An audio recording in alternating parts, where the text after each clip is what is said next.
Você sente o que realmente sente ou sente o que aprendeu que podia sentir? A ansiedade é um problema? A ansiedade, ela pode existir para esconder algo que não pode aparecer? Eu sou a Renata E eu sou a Carla Lima. e você está ouvindo o Botão Vermelho Podcast. Aqui falamos sobre saúde, vida, espiritualidade, empreendedorismo e tudo de interessante que pode acontecer na sua vida. E aí? O que você acha disso? Esse é um tema que eu amo e é um tema que eu amo trabalhar também. Você sabia que eu trabalho isso dentro de organizações, as emoções? E isso permeia meu consultório, permeia minha vida e permeia a vida de todo mundo. E eu diria para você que nós somos analfabetos emocionais. E é um assunto que, principalmente da pandemia para cá, está em voga, né? Tem se falado mais disso, tem sentido mais isso. E eu acho que o nosso momento chegou, né? Eu tenho falado aqui da pandemia para cá, a nova tendência de que a cada dia a gente tem mais tecnologia e tratamentos para a saúde do corpo. E a gente vai ter agora novas doenças, novos transtornos e novos processos da saúde mental. Então é um processo de estamos engatinhando, né? Num assunto que vem como uma avalanche. E você sabe que essa avalanche tem estatística, né? Sim. O mundo, no pós-pandemia, não é dizer que não existiam os adoecimentos, mas o mundo pós-pandemia sofre uma epidemia global agora de adoecimentos mentais. E o Brasil é campeão, é o número 1 comparado ao mundo todo quando a gente fala da ansiedade. Qual órgão? OMS. Eu tenho um dado que ele é o terceiro, OMS. pela GBD. De 3 a cada 100 mil habitantes, a taxa de ansiedade. Para mim, apareceu primeiro Portugal, Brasil em terceiro. Interessante, porque o dado que eu tenho é da OMS. Aí vem depressão, em segundo lugar, quando você olha para a América, comparando com a América Latina. E já aparece também o burnout em terceiro, em algumas pesquisas só perdendo para o Japão. Sim, e é interessante que o Brasil ele aparece em terceiro como ansiedade, e eu fiz uma busca sobre vendas, o número de vendas de ansiolíticos e antidepressivos. E aí o Brasil ele não reporta dados suficientes para os órgãos de pesquisa e os órgãos envolvidos para ter essa estatística, né? Então, de diagnóstico, para mim, apareceu em terceiro, mas de vendas não. E a minha curiosidade... De vendas, então, só para eu entender, de vendas supera? Não, vendas ele não aparece, mas para mim ele não aparecia por conta de falta de dados. Não tem esse rastreamento da informação. E inclusive a minha, aí por que eu tô trazendo para você isso, inclusive, que eu não por não ter encontrado o dado. Hoje é muito comum você ir em qualquer profissional de saúde e ele te receitar um ansiolítico. Eu tenho inúmeros casos que eu recebo pessoas que estão tomando antidepressivo ou ansiolítico e nem sabe que aquilo é um antidepressivo ou um ansiolítico. E aí quando você fala de profissionais de saúde em geral, qualquer especialidade médica. Sim, e por isso que isso tem me assustado, porque às vezes é um clínico geral, é um ginecologista. É um endócrino. Não tem nada a ver com a questão da saúde mental, a pessoa não passou por um diagnóstico básico, na verdade. Somente aquele questionamento ali, você tá se sentindo mal, eu vou te dar um suportezinho para você se sentir um pouco mais, sentir um pouco menos o estresse da rotina, né? Isso também é uma questão preocupante, um fator preocupante, mas o questionamento que eu quero deixar aqui para você é para você ser curioso sobre o que te oferecem. Né? A pessoa que mais tem que entender sobre você é você. Os profissionais, eles conhecem sobre doenças, sobre transtornos, né? Conheça-te a ti mesmo, né? E é interessante, Renata, porque eu mesma já passei por uma situação em que eu estava vivendo uma perda. Então, eu estava vivendo uma perda e isso era um luto. Eu estava passando por um luto. E quando eu passo por um luto, a emoção que aparece é tristeza. Podem vir outras emoções também por essa perda? Pode. Mas aí o que aconteceu? Eu procurei, e com toda essa questão, eu sentia dores de cabeça muito fortes, e eu resolvi ir no neuro. Chegando no neuro, relatei a situação da perda, até tivemos tempo de conversar, mesmo sendo uma consulta de convênio médico, né? Era uma perda de relacionamento? Era uma perda de relacionamento. Eu perguntei porque a primeira sensação era se era luto. Pela morte de alguém, né? Mas era a morte de um relacionamento. Era a morte de um relacionamento. E então, como consequências somáticas, vinha então uma dor de cabeça e eu decidi procurar um neuro. Ok, saí de lá com uma receita. Cheguei a comprar o remédio, mas quando eu fui ler a bula, eu descobri que era um antidepressivo. Eu conheço a mim mesma, são anos de processo terapêutico. E aí o que acontece? Eu falei assim, ok, o remédio vai ficar aqui, talvez depois eu doe, porque eu descobri que o remédio era para depressão. Eu sabia que eu não estava deprimida, mas sim tomei consciência de que era a dor do luto. Mas a busca pelo neuro era... É porque a dor de cabeça Você estava poderia muito achar que era uma forte. enxaqueca, alguma Uma coisa enxaqueca. física. E eu passou? E foi muito interessante, porque quando eu olhei para o remédio, falei assim, eu não estou com depressão, eu estou vivendo a dor do luto, é uma tristeza. Isso só somatizou. Miraculosamente, lógico que não é miraculosamente, é o processo de consciência, a dor some. Então, quando você dá nome para a emoção, então esse é um aspecto extremamente importante. Quando você identifica e dá nome para a emoção que você sente, as coisas normalizam, as coisas tranquilizam. Se é uma dor, inclusive corporal, a tendência é que aquela dor vá passando. E foi o que aconteceu. E aí eu pude, então, viver a minha tristeza, viver o meu luto. Sim. E ele indicou psicoterapia em algum momento? Lógico que não, né? Mas eu estava em processo terapêutico e o que eu fiz foi, então, reforçar, né? E levar isso para a minha sessão. Antes de entrar nesse assunto, eu quero até trazer um outro dado interessante, que foi, inclusive, o que me trouxe o start para falar com a minha parceira aqui, para a gente trazer esse tema para o nosso podcast. Entre 2014 e 2024, o atendimento a crianças de 10 a 14 anos no SUS aumentou quase 2.500%.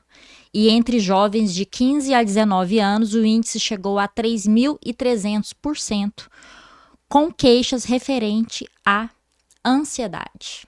Sensações, sentimentos de ansiedade. Eu não sei se a gente está falando da mesma pesquisa, mas recentemente o Estado de São Paulo, né, o Estadão, o jornal Estadão, divulgou também uma pesquisa com números muito semelhantes, e foi uma pesquisa realizada no Estado de São Paulo. Então, o Estadão falando sobre uma pesquisa feita no Estado de São Paulo. Mas exatamente isso. E ali comenta também sobre o aumento do índice de suicídios nesta faixa etária, o que é extremamente preocupante. E lá no começo, você fala, lá no comecinho do nosso podcast, você fala do aumento das tecnologias, né, do uso das tecnologias. E essa pesquisa, a pesquisa que eu li no Estadão, ela fazia uma correlação direta entre o aumento de ansiedade e o número abusivo ou as horas abusivas que essas crianças e esses adolescentes ficam em contato com as telas. Então, existe uma correlação entre os processos de adoecimento, esse aumento elevadíssimo do crescimento de saúde mental, ou de adoecimento mental nessa faixa etária, com o uso de redes sociais. Com certeza é o mesmo dado, porque a maioria dessas informações foram levantadas pela USP, né? Então, eles Sim, podem ter então é o aproveitado a mesmo dado. pesquisa para o Estadão. E não só para os adolescentes e as crianças, que eu nunca vi isso, né? Que eu estou vendo agora, eu tenho 2 filhos pequenos nessa idade. Eu nunca vi crianças com comportamentos tão diferentes, né? E é um fato, as crianças elas estão sendo diagnosticadas com esses transtornos. E quanto menos interação social a gente tem, quanto mais a gente se fecha, mais a gente tem essa possibilidade de deixar a mente vagar, né? Principalmente scroll, que é o ato de rolar ali na internet, né? Em várias mídias sociais. Hoje tem o TikTok, tem o Instagram também, tem outras. Ele amplia a sua possibilidade de fluxo de informação e pensamento sem dar um contorno. E a ansiedade é justamente isso. A quantidade de futuro ou de antecipação que eu estou dando para algo.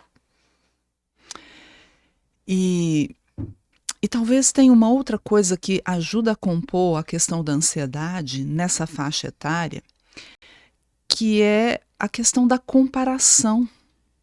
O quanto um jovem, o quanto às vezes até uma criança se compara com a outra, quando vê ali a vida recortada de outras crianças ou até de outros adultos e de outros adolescentes. Então, também isso contribui para esse processo.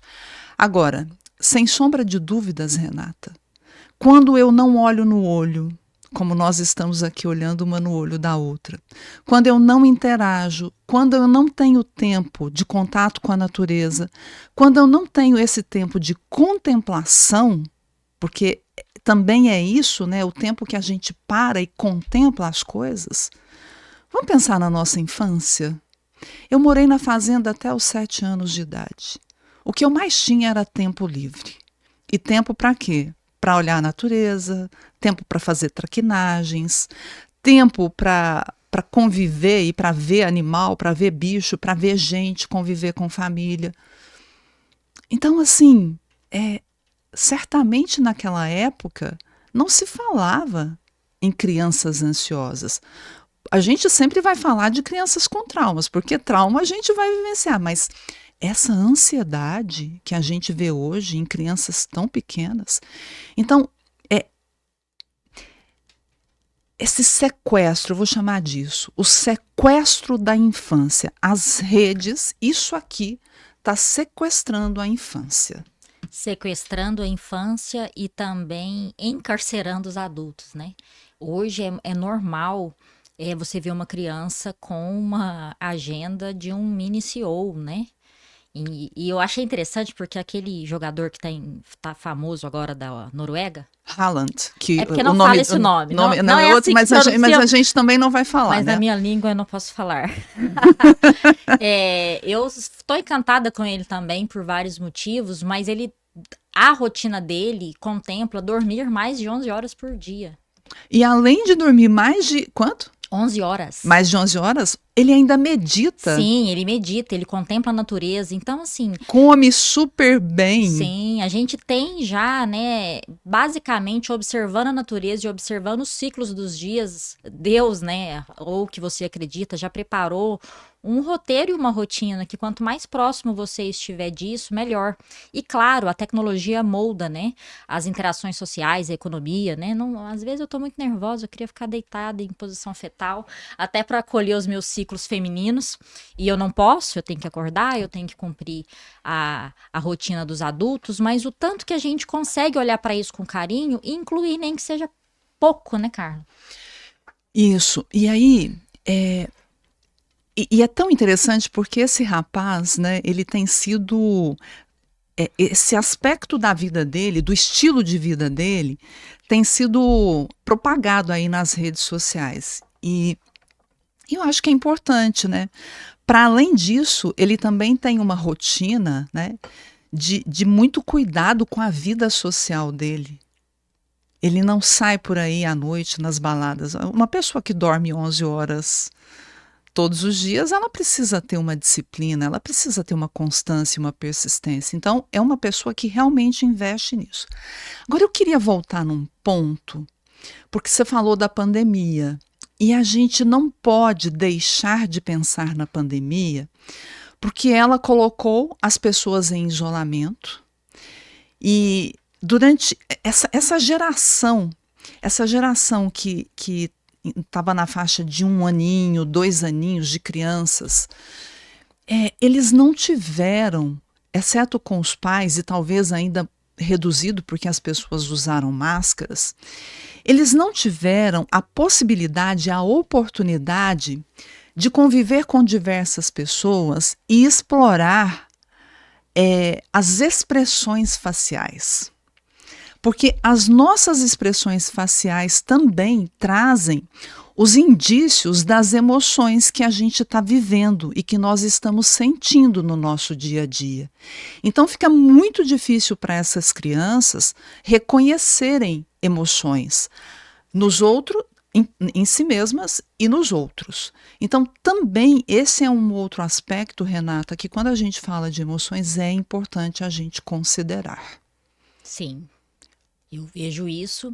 E por mais que a videochamada ali também você consiga ver as expressões faciais, hoje tem filtro para tudo. Tem filtro para pessoa, tem filtro para cenário, que também causa, né, essa confusão se você de fato está vendo aquilo que você está vendo. E não tem jeito, né? Até a tecnologia, a forma como a gente se comunica, influencia diretamente a forma como a gente age. Hoje eu vejo as crianças muito menos empáticas. Isso, e exatamente, como é que eu desenvolvo a empatia se eu não tenho essa conexão e não sou capaz de fazer a leitura do outro? Sim, e você já percebeu que na internet é como se você não existisse? A internet, ela te dá uma falsa sensação de local. Porque você pode ofender alguém no Instagram dela, por exemplo, através de um comentário, e você nunca encontrar com aquela pessoa na rua. Só que te dá uma falsa sensação que você pode viver assim. Então, às vezes, eu vejo tantas coisas absurdas das pessoas se comportando mal, o aumento de brigas de trânsito e de atitudes que você vê que a pessoa, tipo aquele filme Um Dia de Fúria, Sim. que você vê que a pessoa ela foi completamente tomada por uma emoção. De novo, vou usar o termo, na verdade, ela foi sequestrada, né, por uma emoção. Sim. E é uma emoção, porque ali o que a gente percebe? A emoção presente naquele filme é a raiva. Mas a raiva é só uma emoção. Aí quando a gente vai fazendo a contenção dessa emoção, ou seja, eu tenho uma desavença com você. Eu contenho, controlo, porque é uma palavra que a gente jamais deveria utilizar quando se trata de emoções. Controle de emoções, a gente não controla a emoção simplesmente vem. Mas quando eu tento conter ela ou colocar ela debaixo do tapete e não resolvo, aquilo vai tomando uma proporção inimaginável. Então, quando você começa a analisar tudo que aquele personagem falou, gente, fica a dica, é um filme antigo, muito antigo. Eu não esqueço a cena do McDonald's. Mas se você quer entender sobre raiva, assista aquele filme. Então a gente vai entendendo ao longo do filme tudo o que acontecia com ele e que ele não estava lidando, e então desencadeia, né, aquela sucessão de movimentos que ele faz e de atitudes em que ele começa a depredar, que ele começa a destruir tudo ao redor dele. Mas a raiva bem trabalhada é uma emoção, ou bem regulada, é uma emoção que nos leva a uma capacidade de criar enorme. A energia, a emoção que mais libera energia é a raiva. Bem regulada, a gente cria, a gente tem a capacidade de fazer coisas maravilhosas. Mal regulada, a gente tem uma capacidade de destruição inimaginável. E é interessante que tem uma tabela de ressonância que eu gosto bastante. E é muito mais interessante você sentir raiva do que você sentir culpa. Porque a raiva, ela realmente, ela tem uma força de realização, ela tem uma força de Isso. movimento. E eu gosto de usar a palavra recalque.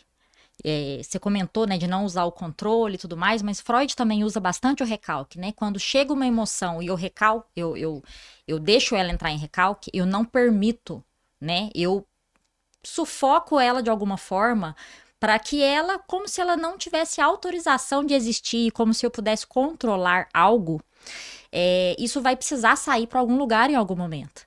E aí eu vejo muitas mulheres, né? Geralmente uma mulher chega para fazer terapia comigo, ela fala: eu quero ser leve. Eu quero ser leve, eu quero ser assim, plena, ter a energia da camponesa. E para parecer leve, né? E parecer uma camponesa, inclusive, você tem que abraçar a raiva e saber o que fazer com essa raiva. E eu, inclusive, falo que a mulher raivosa e a mulher que ela não aceita sentir a raiva, ela tem a comunicação do pincher, né? Ela vive igual um pincher. Você olha pra ela. Eu quero entender o pincher. Como que é o pincher? Você já viu um pincher? Ai, Pincher é um cachorro é um minúsculo, mas que bravo. Ele tá sempre ali na comunicação do pincher, né? E eu falo que o lugar que eu mais gosto de colocar a minha raiva é no agachamento. Então, minha senhora, se a senhora tem raiva, faça exercício de glúteo. É lá que a gente tem que pôr a raiva, não na comunicação. E não existe isso de não sentir a raiva. O que você faz quando você sente raiva? Aí eu grito, às vezes eu tô no carro e eu grito, eu soco o travesseiro. São estratégias para lidar com a raiva. Eu subo aquela escada da academia com um ódio mortal, porque eu detesto aquilo, né? E uma vez eu pensei até em comprar um saco de pancada, né, para colocar a raiva para fora. Mas o meu filho do meio costuma dizer para mim que eu sou uma pessoa raivosa, que ele tem que tomar muito cuidado, porque meu estupim é curto, mas principalmente dentro de casa. Acho que para fora, em termos mais de convivência social, eu sou mais cuidadosa. Mas eu percebo que dentro de casa o meu estupim é mais curto. Gente, existe um nome para isso. Olha o nome: raiva para os íntimos. Porque com os íntimos, a gente não tem medo de ser demitido, né? Mas qualquer outra pessoa que seja fora do nosso convívio nos demite. Então, estou falando uma demissão aqui entre aspas, né? Mas a verdade é que se a gente não regula e a gente fica muito explosivo com os íntimos, esse cristal também vai quebrando. Então é preciso a gente ter essa consciência. Ô Renata, e você falou uma coisa. Aos homens, socialmente, é muito permitido ter raiva.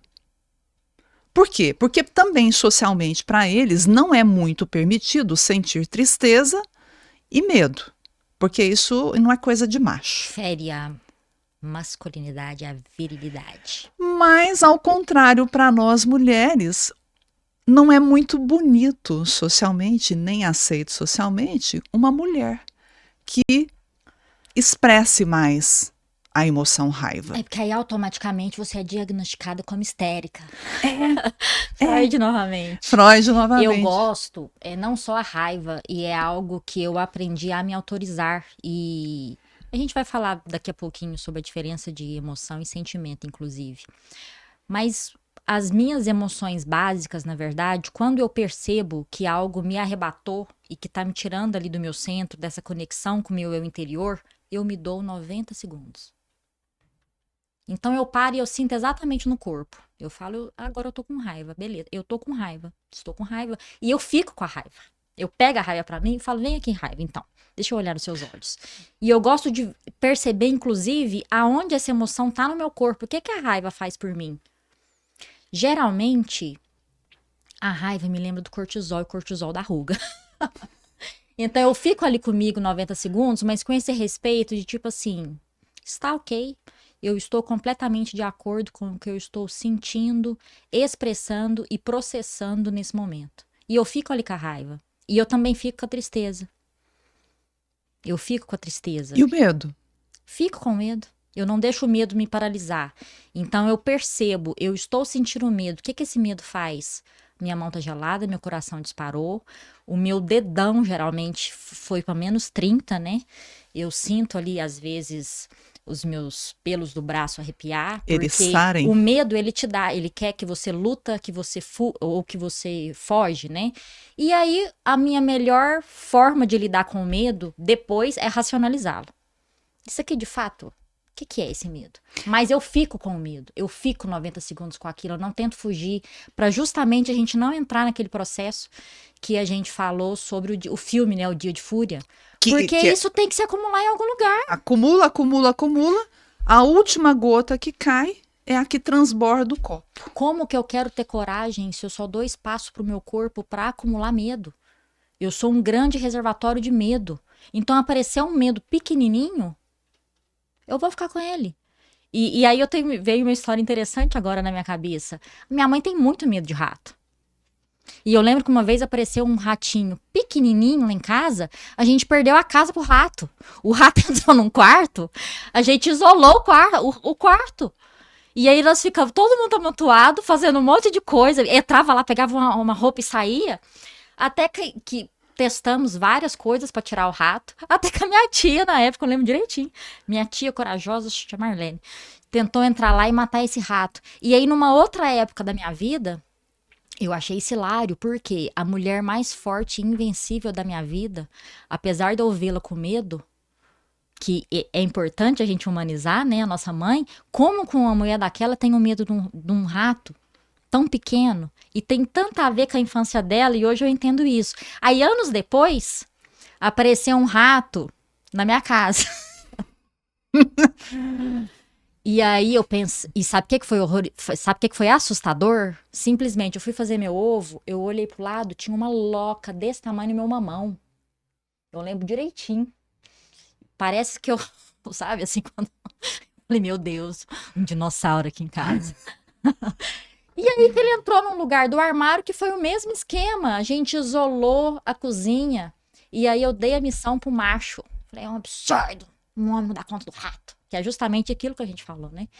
E aí que eu fui pro Monte Roraima, recentemente, vai fazer 1 ano agora, e uma das noites, nós ficamos num acampamento que ele tinha uma igreja, uma igrejinha, e tinha uma casa de madeira, porque tiveram a ideia de levar o cristianismo lá por cima da montanha, numa época, né?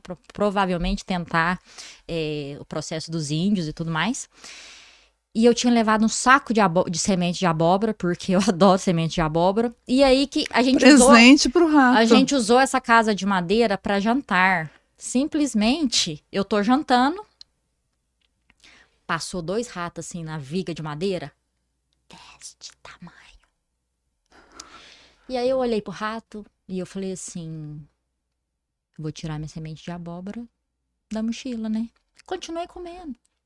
Então, assim, isso é não recalcar o medo. Isso é não lidar com o medo. Sei lá, eu dormi tranquilamente. Eu só tirei minha semente de abóbora, porque eu falei, esse rato gosta de grãos, né? Então, é importante. A gente só consegue ser algo cheio de coragem se eu conseguir lidar com os pequenos medos. Não dá para deixar acumular. Lidar com os pequenos medos, lidar com as pequenas raivas, lidar com as pequenas tristezas. E as pequenas alegrias. As pequenas alegrias e os pequenos amores, porque essas são as 5 emoções básicas. Então, vamos lá? Raiva, medo, tristeza, amor, afeto, eu gosto de chamar as duas, e alegria. E aí, Renata, você traz algumas coisas que eu quero pontuar. Então, primeiro, emoção é visceral. A gente vai sentir onde? No corpo. Que sinais o seu corpo dá para cada uma das emoções? Para cada uma das emoções, o seu corpo te dá um sinal específico. E é importante que a gente faça essa leitura. Para quê? Para dar nome, porque aí você entra um outro aspecto, é dar nome. Um outro aspecto, então, é acolher. E acolher significa, ok, é humano sentir medo, é humano sentir raiva, é humano sentir tristeza. Deixa eu só fazer um adendo. Isso, assim, é material para você pensar e refletir, mas existem várias frentes, vários autores também, né? O meu não coloca amor. Não? Não. Tá. Mas também eu vi alguns autores que colocam nojo Sim. e sim. a surpresa, no sentido da antecipação, né? De ser, da expectativa, de chegar a algo ali diferente. Aí tem, né? A alegria, E é a interessante. raiva, o medo. Para quem assistiu divertidamente, a gente vai ver que no filme 2 aparecem a ansiedade, o tédio. Ansiedade, o tédio. Eu não E o lembro. nojo, tem o nojo também. O nojo, acho que, se não me engano, já vem da primeira, tá? Ah, nojinho, sim. Já verdade. vem da primeira, né? E aí, então, ele traz mais outros. Mas é isso, cada autor faz uma definição diferente. E tá tudo bem, mas é até importante nomear isso para os próximos passos que a gente vai falar aqui. E aí tem a tristeza também, que é diferente da raiva, né? E quando a gente olha para a tristeza, essa vontade de minguar, Essa vontade de ir para dentro, né? sim, de não existir, de ficar quieta. de ficar quietinho. De dormir. Sim, e é importante você sentir a tristeza nessas doses homeopáticas e nessas doses que a vida te entrega. E eu falo isso de um lugar complexo, porque às vezes você recebe um luto tão forte na sua vida que a tristeza vai chegar um bitrem de tristeza ali para você lidar com aquilo, e não vai ser em uma semana, em 2 semanas. Mas é importante olhar para a tristeza com carinho, inclusive para você perceber que vai ser uma depressão ou não, né? Que vai ser uma depressão ou não, o que pode ser uma ansiedade ou não. E aí, quando você comenta de que as pessoas vão ao médico e recebem remedinhos, né? Remedões tarja preta. E aí o que acontece? Esses remédios vão mascarar ou anestesiar as nossas emoções. E é aí que mora o grande perigo. Já viu uma mulher ou um homem que está passando por um processo de luto? Ah, toma esse remédio. Ou às vezes você vê a pessoa no próprio velório do ente querido apática, né? Ou passada. A pessoa está totalmente sem emoção. E eu fico me perguntando, e depois? Quando cair a ficha e quando vier a realidade? Então, as formas de anestesiar as emoções têm sido cada vez mais frequentes em cima de remédios tarja pretas, em cima de compras compulsivas, em cima de jogos, em cima de trabalho excessivo, também que são formas de anestesiar as emoções, que a gente tem que tomar muito cuidado com isso. Sim, e é interessante que não passar pela vida anestesiado é uma escolha, né, Carla? Mas pensa, você acha que as pessoas estão dispostas a sofrer as dores? Porque vamos lá, é uma escolha. É fácil passar, é uma escolha, mas é a pior escolha. É uma escolha que me traz um conforto agora, temporário. É um conforto raso, é um conforto de maquiagem, né? É agora. Eu te falo, Carla, porque quando eu engravidei a primeira vez, meses antes, eu decidi não ter uma vida anestesiada. E é justamente aquele momento do Matrix, que ela te apresenta uma pílula vermelha e uma pílula azul. Então, não passar anestesiada pela vida é uma decisão. E aí, quando eu tive a opção de escolha pela via de parto, e a gente só vai saber se vai dar certo, na verdade, a hora que acontece, foi uma decisão de acolher todas as dores, né? E o parto é visceral. É o que eu te disse. Quando eu vi que aquele remédio servia para depressão, falei, mas eu não estou deprimida, eu só estou triste. Sim. Eu só estou sentindo uma dor, que essa dor foi tão forte que ela veio para o meu corpo. Ok, então tá, é isso, vou viver essa tristeza. Até o quê? Até o momento que ela fala assim, tá bom, viveu o que tinha que viver, passou. Agora, vida para frente, porque a tristeza, essa emoção que nos deprime o quê? A energia. Deixa a gente mais quieto, a gente quer dormir. Por quê? Porque é uma emoção que está fazendo a gente repensar uma série de coisas que já não fazem mais sentido. E a tristeza é a única emoção que a gente deixa o velho para quê? para o novo entrar na nossa vida. Sim, e é interessante que o Bernie fala que os sentimentos, ele é a emoção em constância e que ela foi moldada de acordo com o social. Então, que tanto eu me afundo em uma tristeza enraizada a sentimento, porque eu não consigo olhar para uma situação e entender que ali vai precisar de uma ação para sair daquilo. E aí eu, inclusive, entro num processo depressivo por carregar essa tristeza de uma forma que não faz mais sentido para minha vida, mas eu não consigo sair dali por conta dessa questão social mesmo, né? Que tanto que eu preciso sempre ser vista como perfeita, uma boa profissional, uma boa mãe, uma mulher que edifica o lar. Mas a ação, Renata, a ação, ela só vem depois que eu atravesso essa tristeza. Exato. Por isso que é importante ficar. Ficar. Atravessar significa ficar e pagar o preço. Exato. Porque tem um preço.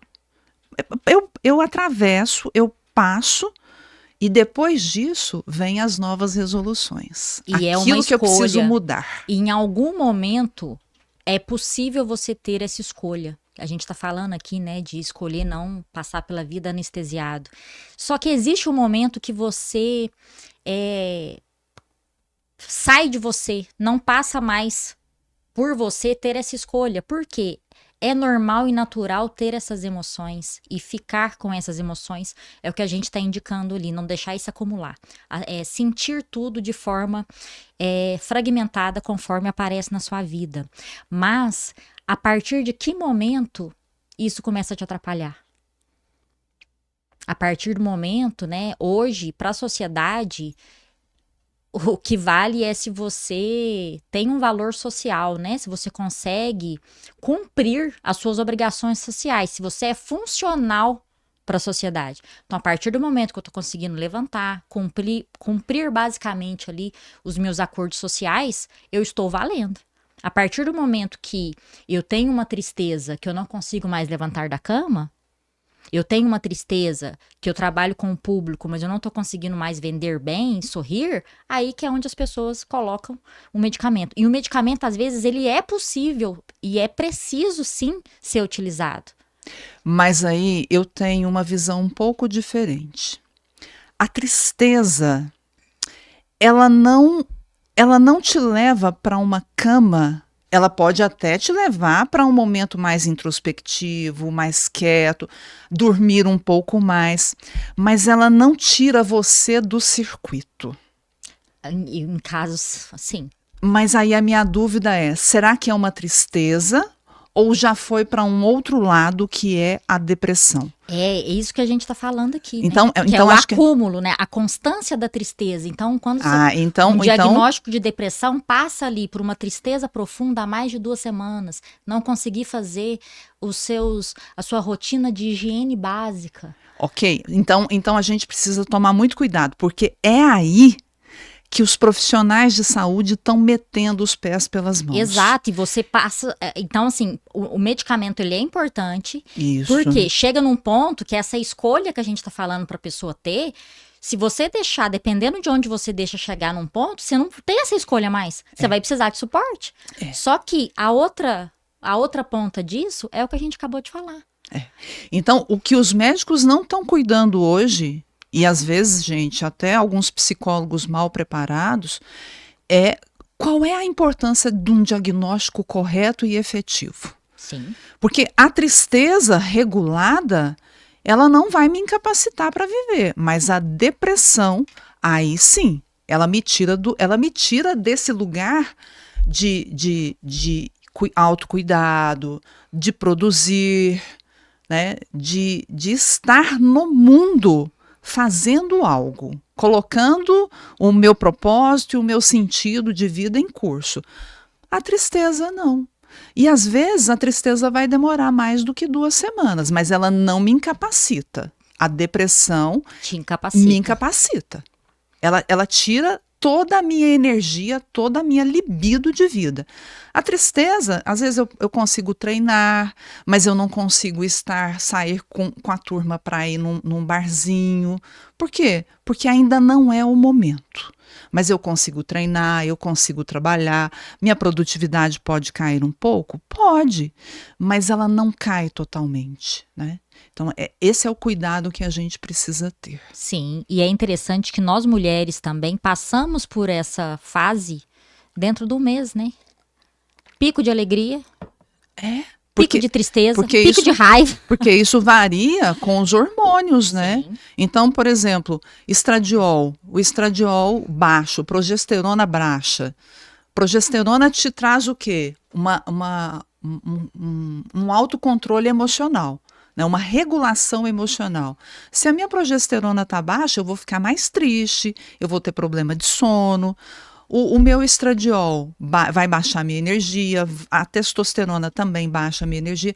Então, como a gente é cíclica, a gente também precisa tomar cuidado. E aí a gente já sabe, né? Entrou na menopausa, então, E aí, gente, outro ponto. Renata, é muito importante isso que eu vou falar aqui. Mulheres na menopausa estão sendo diagnosticadas com ansiedade e com depressão a rodo. Antes de identificar a menopausa? Porque aí confunde, né? Os médicos não estão totalmente conectados, não sabem dos impactos e às vezes não conectam que aquela mulher só simplesmente entrou no climatério e que os hormônios dela estão em baixa e estão oscilando. Aí ela vai ter labilidade emocional, às vezes está super irritada, às vezes está triste, mais quieta, né, a energia mais deprimida, esquecimento. Essa mulher está sendo medicada como se tivesse com ansiedade ou com depressão. E às vezes medica para os dois, medica para ansiedade, medica para depressão. Não, é simplesmente falta de hormônio. Então, muito cuidado, muito cuidado. Seja especialista em você, né? Por isso que esse podcast existe. A gente está aqui para te atrapalhar, na verdade. Porque é para trazer várias possibilidades e informações para você refletir sobre a sua vida. E é interessante que a gente está falando tanto aqui de sentir, principalmente de sentir a raiva, mas o sistema, na verdade, que você nasceu, definiu o que você pode sentir ou não. Então, eu lembro que o meu filho, ele tinha uns 2 anos de idade, ele deu uma birra de 2 anos de idade no Carrefour, daquela de ficar girando assim, igual o capiroto. Eu sentei no chão. Aí eu sentei no chão. A hora que eu sentei no chão, ele parou e olhou assim pra mim, eu falei assim, tenha seu momento. Tenha seu momento aí de raiva. Juro por Deus, eu sentei no chão do Carrefour. E aí uma senhora me olhou com um olhar, tipo assim, sabe? Não fazem mais mães como antigamente, como que essa mulher permite isso? E ele ficou lá. Ele ficou tão assustado de eu sentar, na verdade, que ele teve um momentinho dele, raiva, bateu os pés, levantou e a gente foi embora. Às vezes eu, no meu auge aqui, né, dos meus quase 40 anos, eu queria também ter o meu momentinho, rolar no chão e bater o pé, mas eu não posso fazer isso hoje, porque socialmente as pessoas vão achar que eu tô num surto. Mas você pode fazer isso de outra forma, né? Eu faço no agachamento, né? Que é o que a gente já falou. Que você já falou, isso que, né? ó, tá tudo certo aqui. Quanto mais você vê que o corpinho tá melhor, porque eu tô... Mais liberação de raiva. Exatamente. E por que eu tô te falando isso? Às vezes, na sua infância, o seu sistema te falou que o máximo que você podia não era sentir raiva, era chorar. Será que é por isso que todas as vezes que você sente raiva e você tenta conversar com alguém sobre esse momento de raiva, você não consegue nem falar, você só sabe chorar?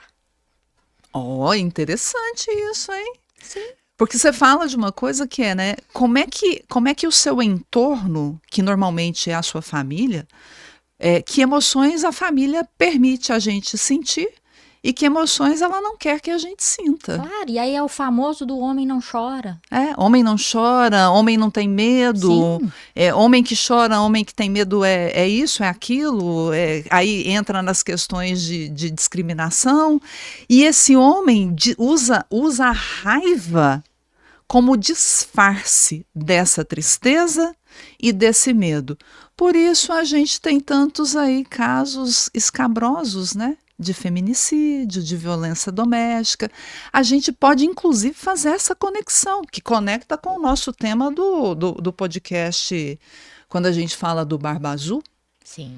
O quanto não é ali de medo e tristeza contida, e aí eu tenho permissão social para pegar isso e disfarçar em raiva. Sim.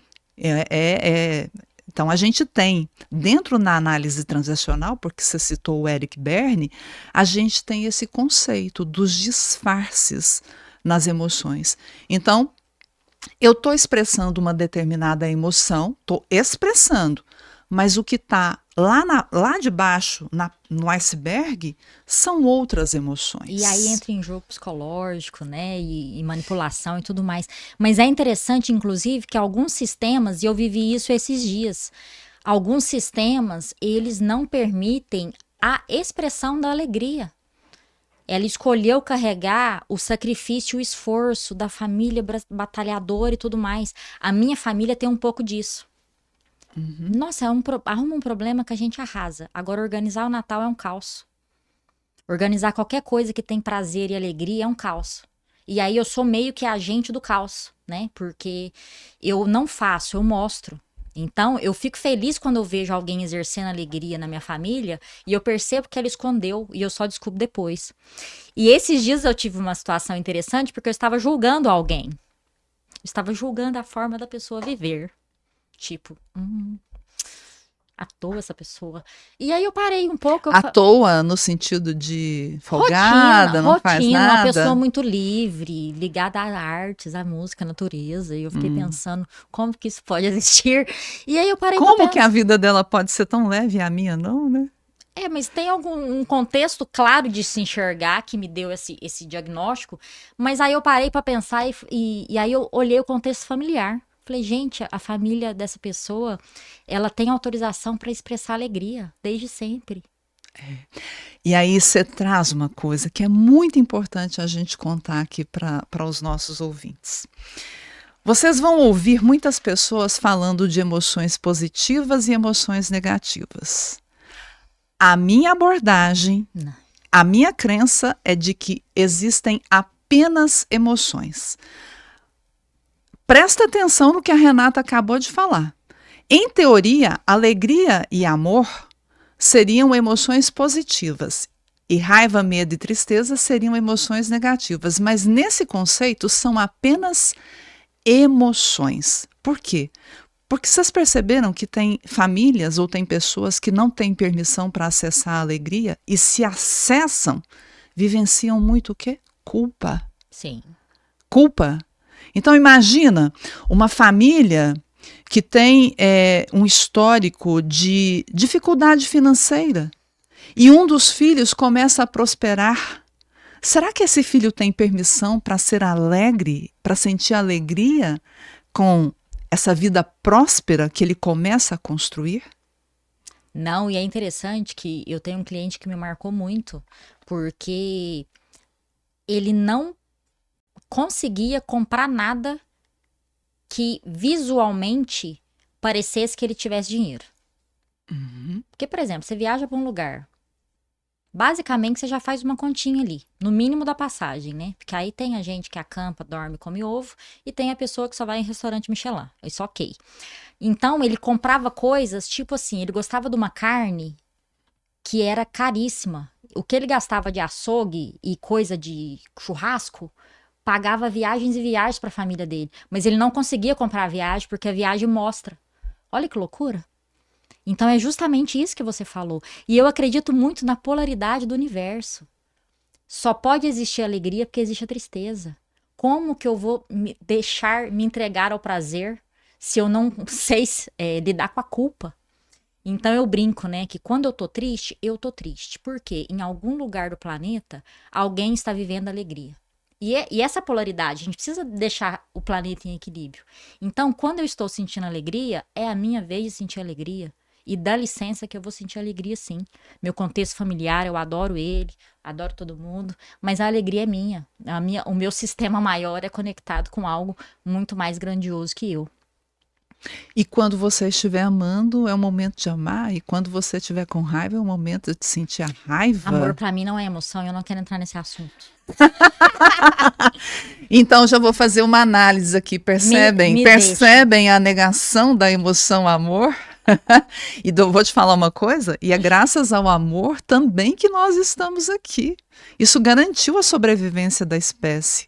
Assim como, graças ao medo, também que nós estamos aqui, porque se nossos ancestrais não tivessem tido medo, nós não estaríamos aqui. Com certeza. E é muito importante o que você falou, emoção positiva, emoção negativa. Não existe. Inclusive, a gente teve o mesmo professor, às vezes isso te toca também. Eu não gosto do termo inteligência emocional.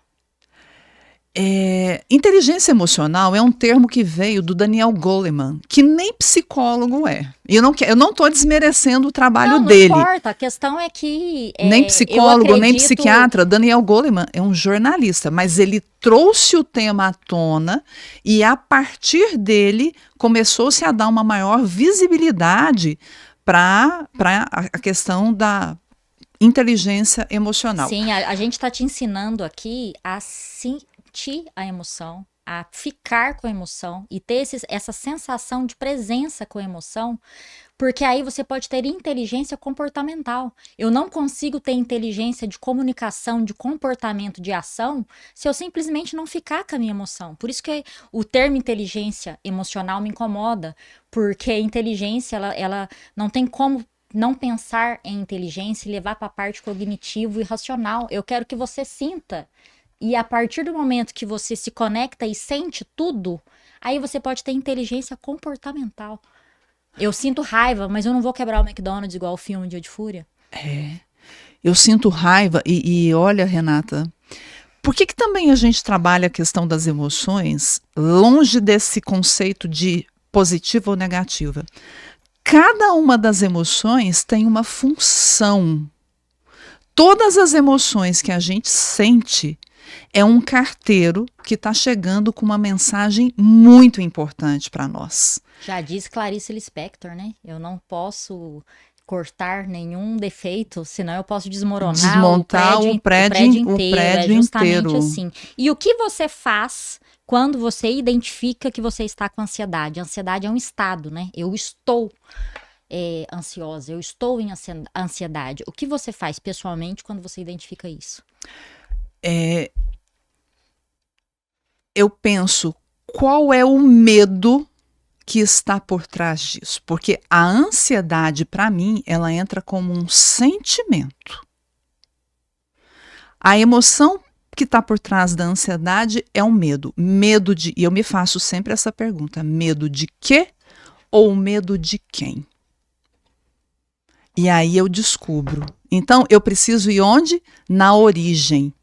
Então, sempre que nós temos um sentimento, eu preciso fazer uma pergunta. Qual é a emoção que está por trás desse sentimento que eu trago? Sim. Por exemplo, rancor. Eu estou rancorosa. Estou sentindo ranço de alguém. Qual é a emoção que está por trás disso? Normalmente, quando eu sinto esse ranço, eu posso saber. Tem raiva por trás disso. E quando eu sinto raiva, eu devo fazer uma pergunta. Qual é o meu limite que foi invadido? Que espaço meu não está sendo respeitado? Que injustiça foi cometida contra mim? Porque a raiva serve para mostrar a invasão do seu espaço, do seu limite. Essa é a função da raiva. Agora... Não, mas você faz alguma coisa de fato? Porque esse processo todo que você falou, às vezes a pessoa nem consegue fazer se ela não fizer uma terapia, né? A gente tem que entrar em caminhos ali, em detalhes, mas a Carla Pessoa. Olha, eu preciso dar nome para isso, eu preciso avaliar, estou com medo de quê? E aí eu começo a perceber, esse medo é racional? Faz sentido eu ter esse medo? Ou esse medo está me levando para o passado ou para um excesso de futuro? E aí eu começo a pensar e avaliar o que está acontecendo, o que está por trás daquilo ali. Mas às vezes também a ansiedade às vezes pode estar vinculada a coisas que eu estou procrastinando, que eu estou deixando de lado. Então, muitas vezes, eu olho para aquilo e falo, é por isso? É porque eu estou procrastinando essa decisão? É porque eu estou procrastinando essa tarefa? Às vezes eu coloco aquilo no papel, faço um planejamento muito rápido e vou fazer aquilo. Vou dar um exemplo. Eu não costumo deixar o meu imposto de renda para a última hora. Normalmente, quando eu atraso demais, é 20 dias antes de fechar o prazo. Mas já teve um determinado momento, se não me engano, no ano passado, que eu comecei a pensar, gente, eu tô ansiosa, eu tô isso. E, sabe, me deu um clique, eu falei assim, o que está acontecendo? Nossa, estou há 15 dias de entrega do imposto de renda e eu ainda não juntei a minha documentação. Rapidamente fui lá e comecei a juntar a minha documentação, entrei em contato com o meu contador. Posso mandar? Posso. Esvaziou, resolveu a minha questão. Tá? Algum recado final sobre o nosso assunto de hoje, sobre tudo que falamos? Talvez o mais importante é comece a sentir no seu corpo o que é que cada uma das emoções estão querendo dizer para você. E dá nome para essa emoção. A gente intuitivamente sabe que algumas sensações corporais já traduzem aquela emoção que você pode dar o nome. E como a gente está muito desconectado do corpo, a gente está uma era de desconexão do corpo. Isso tem nos impedido de sentir, de vivenciar essa emoção. E é só depois que eu sinto essa emoção no corpo e que eu dou nome, que eu tenho condição de fazer alguma coisa com essa emoção. Onde a gente encontra você, se a gente quiser saber mais sobre você? @Carla R. Limas é o meu Instagram e ali você tem informações suficientes para outros canais. O seu corpo acredita no que a sua mente diz. Então, não permite que a sua mente vagueie. Não dê esse amplo espaço para ela. E algo que eu faço comigo, com os meus filhos, e que eu acredito que tem um valor interessante para te tirar desse estado, é calibrar os seus sentidos. Então, para.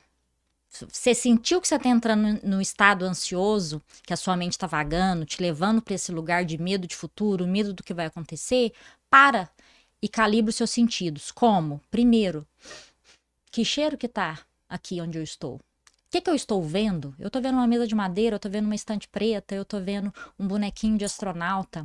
Que textura que tem isso? Isso é áspero? Isso é liso?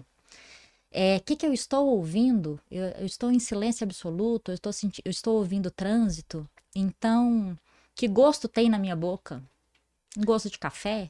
Tem o gosto de alguém que ainda não comeu nada? Então, calibra os seus sentidos para você voltar para o ambiente de presença. Lembra que é a sua mente que vai levar o seu corpo aonde você quiser ir. Então, você que tem que autorizar a sua mente onde ela vai. O meu Instagram é renata.c.cordeiro. E não esqueça também de acessar o nosso Instagram, nossas redes do Botão Vermelho, que é @Botão Vermelho Podcast. Agradeço imensamente você por ter ficado até o final desse episódio. E eu te peço, avalie a gente no Spotify e no YouTube também. Isso é muito bom para nós. E encaminhe esse episódio para qualquer pessoa que você acredita que esse conteúdo pode ser importante. E eu te espero no próximo episódio.